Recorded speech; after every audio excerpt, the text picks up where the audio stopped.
Welcome to Eador, Masters of the Broken Worlds Tips and Tricks and Update. I have learned some new things about scouts and warriors that I want to show you. First of all, the scout. The scout is our basic choice. Why?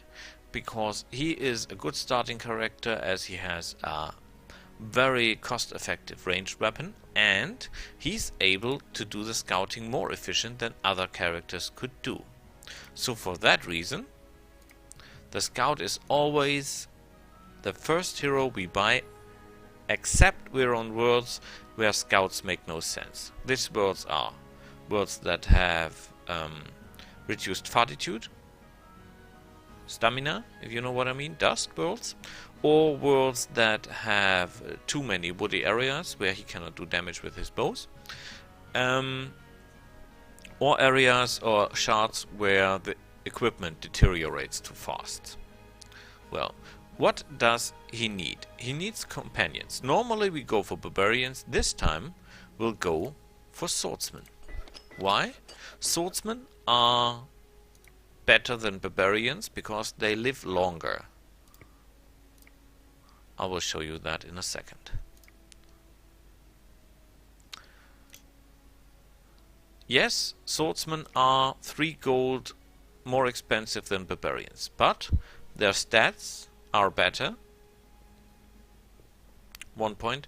A barbarian has 9 attacks, so 2 points more on attack and 3 points less on counter attack, but he has nearly no range defense and no defense to speak of, where he has with parry 5/5.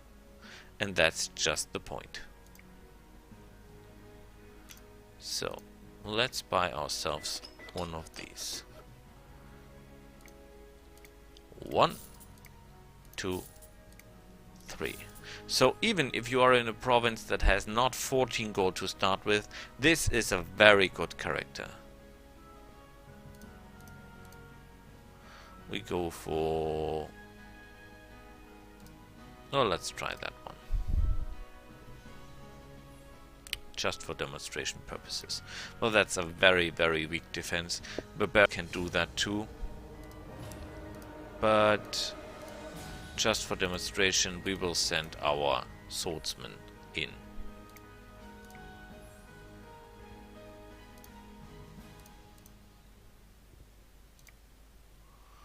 We will close that line as fast as we can.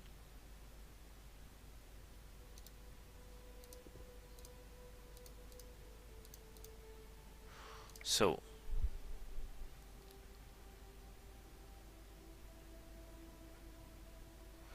you see, barbarians will already have taken a lot of damage due to this point.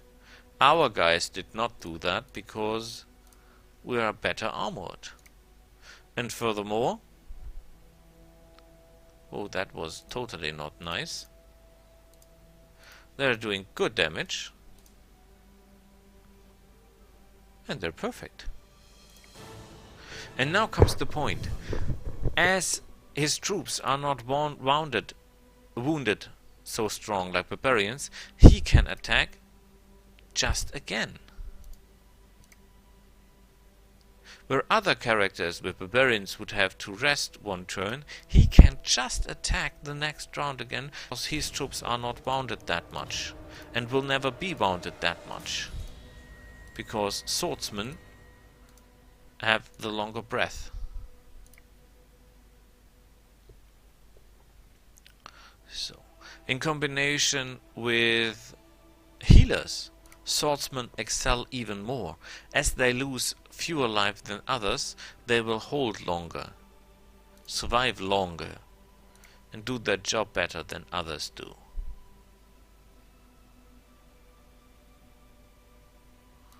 So,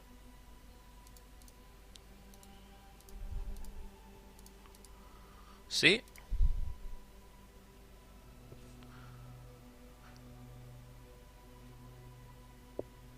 Barbarians would have taken far more damage. But we still have only 1 really mounted unit, and we can attack just the other way. Now, Some might say, take this, more damage, yes, yes, yes. Some may say, take this, more mobility, yes, yes, yes. I say, no, always take this one. Because the primary order of a scout is to scout. Otherwise he would be called arrow gatling gun. Or something like that. He's not. He is a scout. That's his job. So,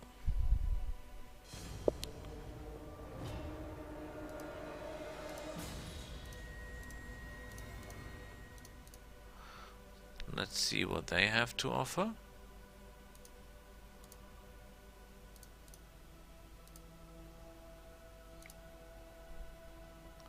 Oh, they're closing in, and there are many. But we do not fear them. Not even a little.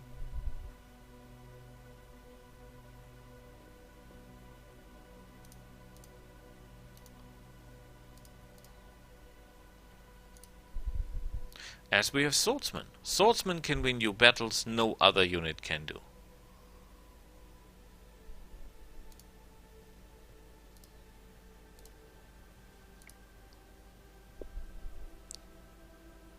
Barbarians would just have been overrun by now.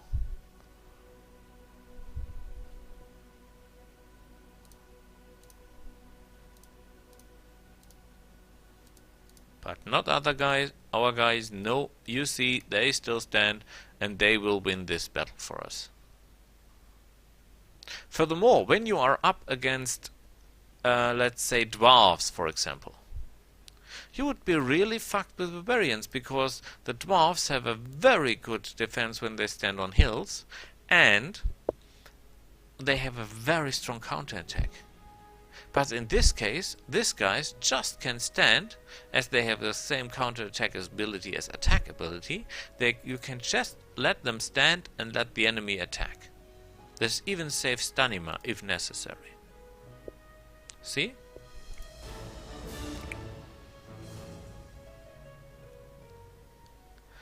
And not even yet we're done. This is the third attack. Now this is the fourth attack in a row. And we're still attacking. Well, against 6 goblins, fairly damaged guys, this could be a little bit too hard. But, well, let's try. Oh, we should stay there because of the hill. But far more important than the hill is the fact that we should protect our asses.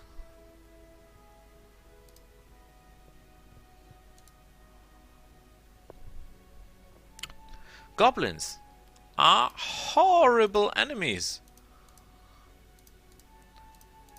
for barbarians, because goblins do so much damage not to swordsmen. You see? We're still breathing.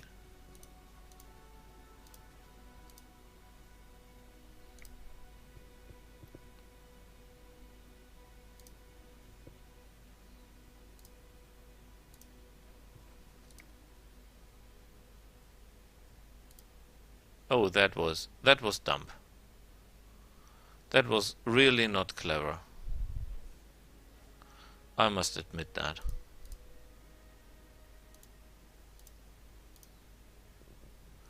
So, we let them come. Simple as that. And they die fighting us.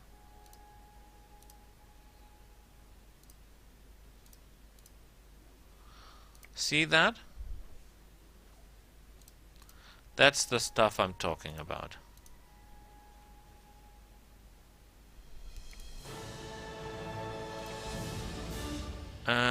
I never take this one. Swordsmen do not have to be fast. They're defensive units. See that? And we're still coming. We're still coming. That's the scout. What spells do I recommend for a scout? Magic missile, to reach targets that have a higher range than he has, because of standing on a hill and stuff like that. And furthermore, best spell in the game, in my opinion, Astral Energy, because it gives you three things. If it increases your resistance, for example, you are fighting shamans and wizards, you know, this battle mages thing. This increases your resistance by 3. Take a healer, take any unit with a resistance of 2 or 3, maybe even a hero, cast this spell on him and let the enemy waste his ammunition on the soldier. This will protect him. Fairly good. If you are fighting dryads, if you are fighting any enemy that has a magic attack, this works, because then magic resistance is your armor class. It gives you another turn. For example, a swordsman, badly wounded, trying to get out of reach of the enemy. This spell will get him out of trouble. Or a harpy, for example. You can make a battle isle 2 buggy out of an harpy. Let the harpy attack, cast the spell on him, and get the harpy back. Simple as that. Furthermore, it gives you 7 stamina points. That's just marvelous for warriors. Warriors die because of the lack of stamina in almost every battle they die in. This will keep you from that. Furthermore, it gives you web, wonderful, and it gives you extravaganza. Best ritual in first level spells. What do I also recommend? Well, of course this one. Because of fear. You're fighting Inquisitions. Then there are these mad third level executioners with them, always. They always have a moral of 6 and they have a miserable moral. One spell of this against them and they will run off like chickens and their attack power will be decreased dramatically. Wonderful spell, very very good. Rising Zombies, as always, is good. These spells here are absolutely no use in the beginning. Here I recommend this one, Burn Ammo. If you are up against slugs, if you're up against giant spiders, this spell is your friend. A giant spider without spider webs, yes, then this counts as ammo. If you can't cast that on a spider, she cannot cast web anymore. Same for a slug, same for a medusi. The problem there is the magic resistance is too high. Wonderful, just great. No good spells here, sadly. And here we have, of course, our magic armor, which is a must for a warrior. That brings us to the warrior. When do we play a warrior for starters? Well, of course, when we are on a map where we have terrible little income, because a warrior is the only warrior that can. That's what a warrior excels in. What does a warrior need? First of all, a warrior needs to be there.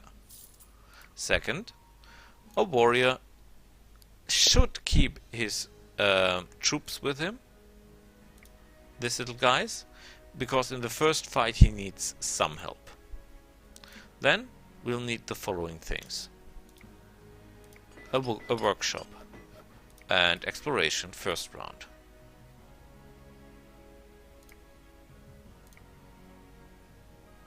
Second round, we build a forge and keep exploring. Oh, a sorcerer. Third round, we'll build this one, an armory. And now we go buying. I told you not to buy this building because this is not so much better than that. The point is, you can buy a bastard sword as well. And these two things together are just marvelously. See that? Bam! That really hurts. Now, let's try the same fight.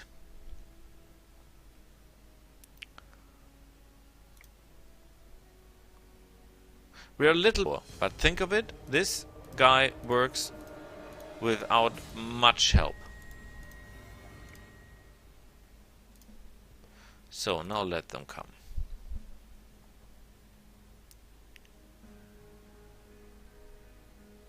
Tell you what, we move our ass in the wood.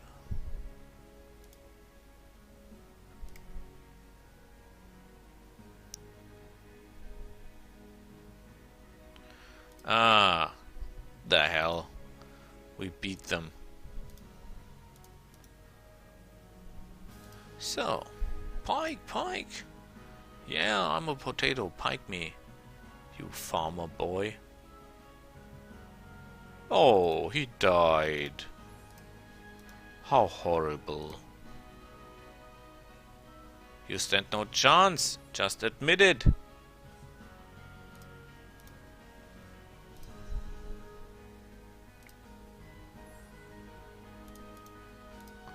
Now we have this little movement problem.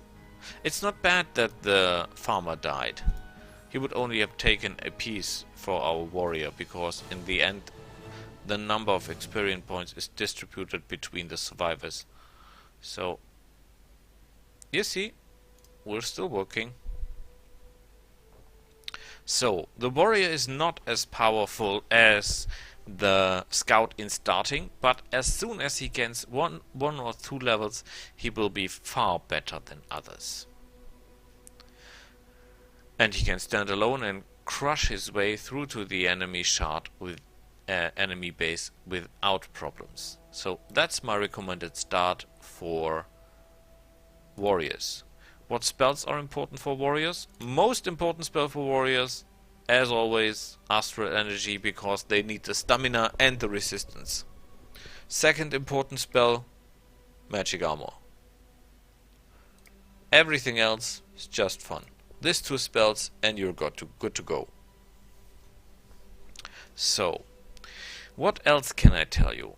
Well, I've got a question about building upgrades for provinces. First of all, I always recommend to, when you are scouting a province, scout it to their fullest extent, 100%, because you lose a turn whenever you move. So, exploring, moving back, going there again, and exploring is one turn wasted. Explore it to 100% with your scout and then move off. Building. Always build the building in the province that is recommended for it. A sawmill in woods, a mill in plains, a mine in hills. In swamps, that's a little bit different, because swamps have no real main buildings that can only be built in swamps, except of Shaman's Hood, but you have no access to that except you found the blueprints. Furthermore, I recommend to build a granary in every province, because you can upgrade that to a stable. It increases your growth, and with a stable it gives you money and movement. So that's very good too. Another choice could be an infirmary. It's also quite useful. What more do I recommend? A storehouse normally, because you can repair your gear and you can place gear in your treasury from there on.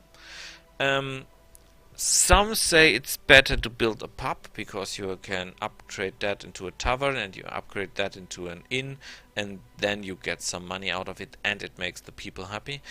But I stick for the storehouse. Well, what more can I show you? I think that's it for today. That's a short let's play, a short tutorial. But you have any questions, just ask them. And remember, I recommend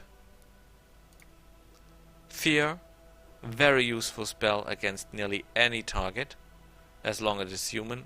Executioners, bowmen that are sniping your units from afar. Horsemen, such things, wonderful spell against them. Astral Energy, your best friend. Bonus movement, a bonus move like a buggy, or how do you say, move, attack, move. You get resistance and you get stamina, just incredible good. These two spells and you're a funny and lucky guy. If you're up against slugs and spiders and do not know what to do, burn ammo is your friend, as always. Until then, thanks for watching, bye.